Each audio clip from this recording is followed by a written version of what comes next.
Hello नमस्कार, शुभ सकाळ मंडळी. कसे आहात? चला ठरलं तर मगच्या एक्साइटिंग एपिसोडला सुरुवात करूया. आजचा रिव्ह्यू आपण बघूया. तर काल अर्जुनने साक्षीला एक प्रश्न विचारला होता आणि तिला 4 ऑप्शन्स पण दिले होते. त्यातले पहिले 3 ऑप्शन्स म्हणजे मूर्खासारखं होते आणि चौथा ऑप्शन असा होता की तो साक्षी अजिबात मान्य करू शकणार नाही की हां मी ह्यासाठी गेले होते म्हणून. इथे साक्षीला अजिबात बोलायला काही सुचत नाही आहे, त्यामुळे ती त्या प्रश्नाचं उत्तर काही देत नाही आहे. तर अर्जुन तिच्यावर दबाव टाकत असतो की तुला ह्या प्रश्नाचं उत्तर मला द्या मिस साक्षी, द्या मिस साक्षी. आणि त्यावेळेला दामिनी उठून उभ्या राहतात आणि मग त्या नेहमीसारखा त्यांचा एक परफेक्ट डायलॉग बोलतात, ऑब्जेक्शन मिलॉर्ड. आणि त्यावेळेला आता जज साहेबांनी पण मनावर घेतलं आहे बरं का की आता अर्जुनला काय आहे ते पूर्ण प्रोसीड करू द्यावं, म्हणून ते आता दामिनीचं जे ऑब्जेक्शन असतात ते ऑब्जेक्शन ओव्हररूल करतात आणि अर्जुनला साक्षीला प्रश्न विचारण्याची परवानगी देतात. आता साक्षीला काही आठवत नाही आणि अचानक तिला काहीतरी सुचतं खोटं बोलण्यासाठी पुन्हा नवीन. आणि मग ती अर्जुनला सांगते की हो आठवलं. आणि त्यावेळेला अर्जुन म्हणतो युरेका. युरेका हा ॲक्च्युली एक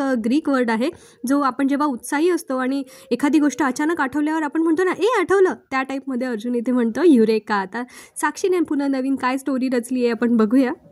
तर साक्षी इथे आहे नाही ती सगळी कल्पनाशक्ती एकवटून काहीतरी स्टोरी क्रिएट करण्याचा प्रयत्न करते. आणि आता ती अर्जुनला सांगते की मी आश्रमाच्या बाजूने तिकडून जेव्हा जात होते त्यावेळेला मला प्रिया आश्रमाच्या आतमध्ये जाताना दिसली आणि मग मी प्रियाला तिचे कॉलेजची फी भरण्यासाठी काही पैसे दिले होते आणि ते पैसे ती मला परत देत नव्हती. तर ते पैसे घेण्यासाठी तिच्याकडे मागण्यासाठी म्हणून मी तिच्या मागे मागे आश्रमाच्या आतमध्ये गेली. आणि मग अर्जुन तिला म्हणतो बरं ठीक आहे, तुझं हेही खोटं मी मान्य करतो. आता मग पुढे काय झालं? आता साक्षीला पुढचं काही आठवत नाही, पण जेव्हा साक्षी म्हणते ना की मी प्रियाकडे ते दिलेले पैसे मागण्यासाठी म्हणून गेले होते त्यावेळेला प्रियाचे एक्सप्रेशन असे असतात की ही परत माझे नाव का घेते. आणि रविराज पण प्रियाकडे बऱ्याचशा संशयाने बघत असतात, कारण काही गोष्टी नवीनच त्यांना समजत असतात, त्यामुळे ते पण कन्फ्यूज आहे की नेमकं खरं काय आणि खोटं काय.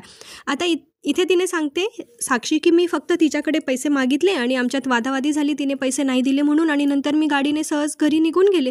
त्यावेळेला अर्जुन म्हणतो बरं ठीक आहे आपण हेही मान्य करू की तुम्ही निघून गेले, पण मग तेव्हा मी जे सिद्ध केलं होतं की तुमच्या फोनचं लोकेशन हे खून झाला त्यावेळेचं आणि त्यानंतरही बराच वेळ तुम्ही आश्रमामध्ये होतात हे दाखवतं आहे, तर ते तुम्ही कसं एक्सप्लेन करणार आहात.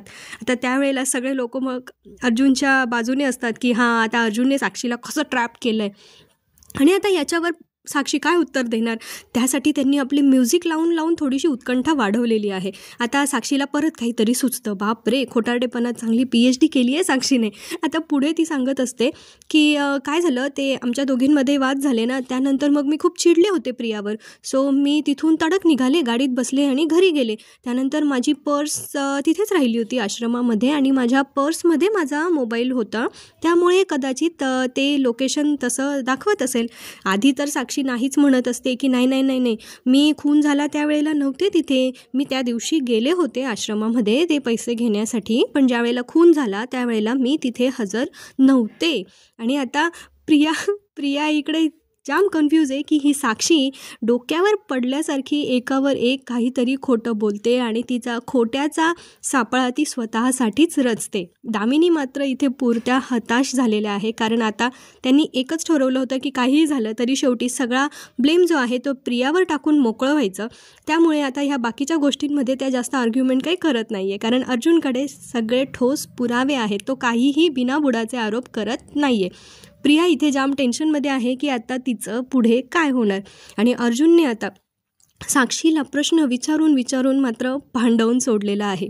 आता अर्जुनने पुन्हा साक्षीला तिच्यात जाळ्यात अडकवलं आहे आणि मग विचारतो तिला की बरं ठीक आहे तुम्ही तिथे पर्स विसरला होतात, मग नंतर तुम्ही ती पर्स तुमचा मोबाईल फोन घेण्यासाठी आश्रमात कधी गेलात की गेलाच नाहीत, की जसं प्रियाला फिल्म्सचे तिकीट्स तुम्ही असेच देऊन टाकले होते तसे ते तुमचे दोघं मोबाईल्स आणि तुमची पर्स आणि त्यात असलेले जे काही थोडेफार पैसे आहेत ते पण प्रियाला तुम्ही असेच फ्रीमध्ये देऊन टाकले का. ऑफकोर्स म्हणजे तुम्ही देऊ शकतात. कोण आहात तुम्ही, कोणाची मुलगी आहात, महिपत शिकरेची मुलगी. तुम्ही तुमच्या वडिलांना सांगितलं तर तसे 10-12 फोन ते तुम्हाला सहज देऊ शकतात, म्हणून तुम्ही ते फ्रीमध्ये देऊन टाकले का. इकडे रविराजांना पण फार प्रश्न पडत आहेत बरं का. ते आता प्रियाला म्हणत असतात की त्या दिवशी साक्षी तुझ्याकडे पैसे मागायला आली होती, ही गोष्ट तू मला सांगितलीच नाही. त्यावर प्रियाला आता उत्तर द्यायला काही नसतं, तर ती म्हणते राहून गेलं बाबा. त्यानंतर अर्जुन म्हणतो की बरं ठीक आहे, आपण मान्य केलं की तुम्हाला फोन्सची गरज नसेल, पण त्या पर्समध्ये तुमचे इम्पॉर्टंट ID कार्ड्स आणि काही इम्पॉर्टंट डॉक्युमेंट्स असू शकतात ना, जे तुम्हाला नेहमी लागतात. तर तुम्ही पर्स घ्यायला कधी गेलात आश्रमामध्ये? त्यावेळेला आता साक्षी पुन्हा एक नवीन स्टोरी क्रिएट करते आणि ती म्हणते की मला थोड्या वेळाने आठवलं की माझ्याकडे पर्स नाही आहे, सो मी गाडी वळवली आणि तिकडे गेले. तर आता अर्जुन म्हणतो हो, आणि मग परत गेल्यानंतर तुम्ही विलासचा खून केला. तिथे मग आता दामिनी देशमुख उठून उभ्या राहतात आणि मग ते ऑब्जेक्शन घेतात की त्यांनी अर्जुन सुभेदार यांनी स्वतःची मूवी काहीतरी स्क्रिप्ट तयार करू नये आणि जे फॅक्ट आहे, ज्या खऱ्या गोष्टी आहेत त्या इथे एक्सप्लेन कराव्या. आता जज साहेब पण थोडीशी दामिनीची बाजू घेतात आणि मग ते ऑब्जेक्शन जे आहे ते सस्टेन करतात आणि अर्जुनला खरं जे आहे ते विचारण्यासाठी सांगतात. त्यावेळेला आता अर्जुन इथे बोलतो बरं मी काही नाही बोलत, आता साक्षी तुम्हीच सांगा की त्या दिवशी काय झालं होतं, तुम्ही तिथे आश्रमात परत गेलात त्यानंतर काय घडलं होतं. आता साक्षी पुढे असं दाखवते की मी सगळं आता खरं सांगते आणि साक्षी बोलायला लागते की मी जेव्हा परत गेले ना तेव्हा आश्रमामध्ये सगळं असं अस्ताव्यस्त पडलेलं होतं आणि मधुभाऊ आणि विलास हे पण दोघं जमिनीवर पडलेले होते आणि विलासच्या पोटातून रक्त येत होतं असं ते म्हणत असतात. आणि मी खूप घाबरले आणि मी खूप पॅनिक झाले आणि त्यानंतर मी तिथून माझी पर्स घेतली आणि मग मी सरळ गाडीत बसले आणि निघून गेले, असं आता इथे साक्षीने सांगितलेलं असतं. आता दामिनी म्हणत असतात काय ह्या पोरीचं चाललंय, ही काय उत्तरं देते, हिचा इलाज कळेना. आता अर्जुन इथे म्हणतो की तुम्ही एवढं सगळं डोळ्यासमोर खून बघितला आणि तुम्ही सरळ तिथून पर्स घेतली आणि इतक्या सहज तुम्ही तिथून निघून गेलात, नाही म्हणजे तुम्ही पोलिसांना सुद्धा सांगितलं नाहीत का? आता साक्षी त्यावेळेला म्हणते की आमच्यासारखे सामान्य माणसं हे खून वगैरे पोलीस ह्या सगळ्या गोष्टींमध्ये फारसे लवकर पडत नाही आणि मग मी खूप घाबरले, मी पॅनिक झाले आणि मग मी तिथून निघून गेले. त्यावेळेला अर्जुन म्हणतो बरं मग मला सांगा की तुम्ही जेव्हा तिथे गेलात आश्रमामध्ये आणि हे सगळं तुम्हाला दिसलं त्यावेळेला खूनचं प्रकरण, त्यावेळेला प्रिया कुठे होती? आता साक्षीला असं वाटतं आता हिचं नाव काय घेऊ, मी कुठे होती हिला सांगू. त्यावेळेला साक्षी म्हणते की नाही मला नाही माहिती प्रिया कुठे होती, म्हणजे माझं नाही लक्ष गेलं तिच्याकडे. मी तुम्हाला सांगितलं ना की मी खूप पॅनिक झाले होते आणि त्यामुळे मी पर्स घेतली आणि मी तिथून सरळ निघाले. त्यावेळेला अर्जुन म्हणतो की बरं मग आजच ह्या सामान्य माणसाला हे सगळं इथे कोर्टात का सांगावंसं वाटलं? त्यावेळेला आता ती म्हणते की जर मी त्याच दिवशी पहिल्याच दिवशी सांगितलं असतं की माझी पर्स राहिली होती आणि म्हणून मी आश्रमात गेले होते तर मला आत्तापर्यंत शिक्षासुद्धा झाली असती, मला जेलसुद्धा झाली असती आणि तुम्ही मला खुनी ठरवून मोकळेसुद्धा झाले असतात. त्यावेळेला अर्जुन म्हणतो म्हणजे तुमचा जज साहेबांवर, पोलिसांवर, ह्या न्यायव्यवस्थेवर विश्वास नाही आहे का मिस साक्षी? त्यावेळेला साक्षी म्हणते नाही मला असं नाही म्हणायचं आहे, पण साधारण सामान्य माणसाला पोलिसांची भीती वाटते असं इथे साक्षी सांगत असते. दुसरीकडे आपण विसरलोच की त्या दिवशी परवाच्या दिवशी प्रतिमा त्यांना पण पॅनिक अटॅक आला होता, म्हणजे त्यांचा खराखुरा होता. त्यांनी महिपत शिकरेला एवढं डोळ्यासमोर बघितलं होतं. अश्विन त्यांच्यासोबत घरी गेलेला होता आणि आता अश्विन त्यांना विचारत असतो की प्रतिमा आत्या मला सांग काय झालं होतं तुला कोर्टात, तू एवढी तेव्हा अशी पॅनिक का झाली होती, कसला तू एवढा धक्का घेतला होतास, कुणाला बघितलं होतंस? त्यावेळेला प्रतिमा आत्यांना पुन्हा महिपत शिकरेचा तो किलर लुक आठवत असतो आणि इथे अश्विन म्हणतो की बरं तुला नाही सांगायचं आत्ता तर तू नको सांगूस, तू एक काम कर तुझ्या रूममध्ये जा आणि जरा आडवी होतेस का, म्हणजे जरा पडतेस का, तुला बरं वाटेल. पण प्रतिमा आत्या मात्र काही बोलत नाहीत. आता दुसरीकडे पुन्हा कोर्टाचा सीन त्यांनी दाखवलेला आहे. पुढे आता साक्षी अजिबात मान्य करायला तयार नाही आहे की जेव्हा खून झाला त्यावेळेला ती आश्रमाच्या आतमध्ये हजर होती. आता अर्जुन म्हणतो ठीक आहे, बरं आता मला आणखीन एका प्रश्नाचं उत्तर द्या की तुम्ही विलासला ओळखता का? आता हा प्रश्नाचं बॉम्बार्डिंग जेव्हा होतं त्यावेळेला साक्षी मात्र फार बिथरलेली असते मित्रांनो. आता इथे अर्जुन आता साक्षीला विचारतो की आश्रमामध्ये प्रिया सोडून अजून कोणाला तुम्ही ओळखतात का? आता साक्षी जरा वेळ विचार करते आणि तिला माहिती असतं की अर्जुन कोणाबद्दल बोलतोय, पण तरी पण साक्षी म्हणते की नाही मी प्रिया सोडून आश्रमामध्ये कुणालाही ओळखत नाही. त्यावेळेला अर्जुन म्हणतो की ठीक आहे, मी तुम्हाला अजून सोपा करून तो प्रश्न विचारतो, तर तुम्ही आश्रमामध्ये विलासला ओळखत होतात का? आता विलासचं नाव ऐकल्यानंतर साक्षी पूर्ण बिथरलेली असते, कारण तिला माहिती आहे अर्जुनने प्रश्न विचारला आहे म्हणजे त्याच्याकडे नक्कीच याबाबत काहीतरी पुरावा असणार आहे, पण ते मान्य केलं तर ती अशीही अडकणारच आहे. त्यामुळे साक्षी पुन्हा एकदा खोटं बोलते. म्हणजे साक्षी आतापर्यंत या कोर्टामध्ये फक्त खोटं आणि खोटंच बोलत आली आहे मित्रांनो, पण तिची ॲक्टिंग इतकी जबरदस्त आहे ना की ती एकदम इनोसंट वाटते. आता साक्षी इथे सांगत असते की मी विलासला अजिबात ओळखत नाही. त्यानंतर अर्जुन पुन्हा एकदा साक्षीला विचारतो की तुम्ही परत एकदा आठवा बरं का, एक तर तुम्हाला आठवायला खूप वेळ लागतो आणि अजून 2.5 वर्ष नाही आहेत बरं का आपल्याकडे. त्यामुळे अर्जुन तिला आता सांगतो की मला खरं खरं सांगून टाका की तुम्ही विलासला ओळखतात की नाही. त्यावेळेला साक्षी हे अजिबात मान्य करायला तयार नसते की ती विलासला ओळखते. आता अर्जुनला पुढचं जे काही सिद्ध करायचं आहे त्यासाठी त्याला आणखीन एका महत्त्वाच्या साक्षीदाराला बोलवायचं आहे. तर परवाच्या एपिसोडमध्ये आपण बघितलं ना तो काळ्या रंगाचा गुंड, म्हणजे काळ्या रंगाच्या कपड्यांमधला गुंड. तर अर्जुनला आता त्याला बोलवायचं असतं, त्यासाठी आता साक्षीला तो जागेवर बसायला सांगतो. त्यानंतर अर्जुन जज साहेबांकडून परवानगी मागतो की त्याला अजून एका साक्षीदाराला आरोपीच्या पिंजऱ्यात म्हणजे तिथे साक्षी देण्यासाठी बोलवायचं असतं आणि त्याचं नाव असतं राजेंद्र. आता त्याचं नाव ऐकल्यानंतर महिपतच्या पायाखालची पण जमीन सरकते. आता त्याला कळतंय की अर्जुन कुठून हे एक नमुने गोळा करून आणतोय, कारण ह्या दोघांनी साक्षी आणि महिपतने इतका गोंधळकाला करून ठेवलेला होता की ते काय खोटं त्यांनी पेरत आले हे त्यांनाच लक्षात नव्हतं आणि त्यामुळे बऱ्याचशा गोष्टी त्यांच्या दामिनीला सांगायच्या राहून गेलेल्या आहेत आणि अर्जुनने त्या गोष्टींचा फायदा घेतला आणि एक बरोबर तो आता शोधून काढतोय. आता इकडे आल्यानंतर महिपत जाम टेन्शनमध्ये असतो की याने जर काही आता खरं सांगून टाकलं तर मात्र साक्षी गेली.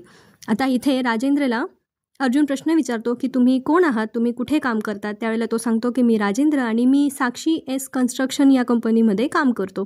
त्यावेळेला अर्जुन म्हणतो की साक्षी एस कन्स्ट्रक्शन म्हणजे महिपत शिकरेची कंपनी का. तर त्यावेळी राजेंद्र म्हणतो की हो, महिपत शिकरेचीच कंपनी. त्यानंतर अर्जुन आता राजेंद्रने एस कन्स्ट्रक्शनच्या कंपनीमधून काढलेले जे पैसे असतात त्या पैशांचं रेकॉर्ड जे असतं त्याला बँकेतून मिळालेलं ते सगळं रेकॉर्ड जज साहेबांसमोर हजर करतो आणि बँकेतल्या CCTV फुटेजचं जे फुटेज असतं ते पण तो तिथे प्ले करतो आणि त्याच्यामध्ये तो माणूस स्पष्टपणे पैसे काढताना दिसत असतो. आता हे सगळं बघितल्यानंतर दामिनीला काहीच कळत नाही, कारण तिला विलासचं कनेक्शन यांच्यासोबतचं, त्यानंतर राजेंद्रने त्याला पैसे दिल्याचं कन्स्ट्रक्शन या कुठल्याच कनेक्शनबद्दल दामिनीला काही आयडिया येत नसते आणि त्यामुळे दामिनी म्हणते की मिलॉर्ड यांना नेमकं अर्जुन सुभेदार यांना नेमकं सिद्ध काय करायचं आहे मला काही कळत नाही आहे. म्हणजे तो त्यांच्या राजेंद्र एस कन्स्ट्रक्शनमध्ये काम करतो आणि एखादा एम्प्लॉई जर मालकाच्या कंपनीमधून पैसे काढत असेल तर त्याच्यामध्ये काही एवढं हे आहे असं मला वाटत नाही आहे की तो काही गुन्हा नाही आहे ना कोणी त्याच्यातून पैसे काढले तर. अर्जुन म्हणतो की नाही नक्कीच गुन्हा नाही आहे. एखादा एम्प्लॉई आपल्या बॉसच्या सांगण्यावरून त्याच्या अकाउंटमधून पैसे नक्कीच काढू शकतो, पण मला पुढे हे सांगायचं आहे की जे पैसे ह्या राजेंद्रने काढले त्या पैशांचा त्या नोटांवरचा सिरियल नंबर आणि विलासने मधुभाऊंकडे ठेवायला दिलेल्या पैशांचा सिरियल नंबर हा एकच आहे. आणि मग आता एवढा मोठं स्टेटमेंट केल्यानंतर दामिनीला असं वाटतं आता हे सिरियल नंबर मॅच वगैरे करताना एवढं काय यांच्याकडे प्रूफ असणार आहे. त्यामुळे दामिनी एकदम कॉन्फिडेंटली सांगू शकते की ह्या सगळ्या गोष्टी तुम्ही कशा काय प्रूव्ह करू शकतात, तुमच्याकडे काय पुरावा आहे. त्यावेळेला अर्जुन म्हणतो की हा पुरावा पोलिसांकडे जरी नसेल तरी मधुभाऊंकडे आहे, कारण आपल्याजवळ असलेला प्रत्येक पैसा खर्च करताना त्या प्रत्येक नोटेवरचा सिरियल नंबर डायरीमध्ये लिहून ठेवण्याची मधुभाऊंची खूप जुनी सवय आहे. आणि आता अर्जुन ती डायरी जज साहेबांसमोर प्रस्तुत करतो आणि त्यांना सांगतो की या डायरीमध्ये विलासने त्यांच्याजवळ ठेवायला दिलेल्या पैशांचा जो सिरियल नंबर आहे तो सिरियल नंबर आणि ह्या राजेंद्रने महिपतच्या अकाउंटमधून काढलेल्या पैशांचा सिरियल नंबर एकच आहे. याचा अर्थ असा होतो की हे पैसे विलासला जे पैसे मिळाले होते ते महिपत शिकरेने दिलेले होते. आणि ह्याच नोटवर आजचा एपिसोड इथे संपलेला आहे. तर पुढच्या एपिसोडमध्ये आपल्याला खूप मज्जा येणार आहे, कारण त्यावेळेला प्रियाची चंपी होताना आपल्याला दिसणार आहे आणि प्रिया स्वतःच्या अंगाशी आल्यानंतर सगळं जे आहे खरं ती आता ओकून टाकणार आहे, कारण अर्जुन तिला आता मजबूर करणार आहे की तिने सगळं सत्य सगळ्यांसमोर सांगायला हवं. अर्जुन जेव्हा प्रियाला आरोप लावत असतो ना त्यावेळेला दामिनीचा चेहरा खूप मस्त असतो. तिला असं वाटतं की वा हे एक बरं झालं की साक्षीच्या ऐवजी सगळं खापर जे आहे ते प्रियावर फुटलेलं आहे. पण अर्जुनची ही चाल असते आणि प्रियाला दबावाखाली आणून तिच्याकडून सत्य काढून घेण्यासाठी अर्जुनने केलेला हा प्लॅन असतो. तर ही मजा तर आपल्याला येणारच आहे पुढच्या एपिसोडमध्ये. आणि अजून एक गोष्ट रिव्हील होणार आहे ते म्हणजे चैतन्यने जे एन्व्हलप आणलं होतं ते एन्व्हलप कशाचं होतं की सरंजामेने बऱ्याचशा गोष्टी लपवल्या होत्या. आणखीन तो काय बॉम्ब असणार आहे तो पण आपल्याला पुढच्या एपिसोडमध्ये बघायला मिळणार आहे. तेव्हा 30 तारखेपर्यंतचे एपिसोड अजिबात चुकवू नका. चॅनलला सबस्क्राईब करून ठेवा, नाहीतर व्हिडिओ वेळेवर सापडणार नाही. मग तुमची रिस्क, माझ्या आवाजातला व्हिडिओ मिस होऊ शकतो. सो आजचा व्हिडिओ कसा वाटला मला नक्की कमेंट करून सांगा. पुन्हा भेटूया. आणि व्हिडिओ आवडला असेल तर लाईक करा, शेअर करा, चॅनलला सबस्क्राईब करा. आणखीन एक गोष्ट तुम्हाला विचारायची आहे की आजच्या एपिसोडमध्ये आपल्याला सायली जिथे जिथे दिसते ना बॅकग्राऊंडमध्ये, तिथे एक गोष्ट काहीतरी यांच्या मेकर्सकडून चुकली आहे. ती कुठली आहे मला कमेंट बॉक्समध्ये नक्की सांगा. चला भेटूया पुढच्या भागामध्ये. तोपर्यंत हसत राहा, खेळत राहा. आयुष्य खूप सुंदर आहे. जगत राहा. धन्यवाद.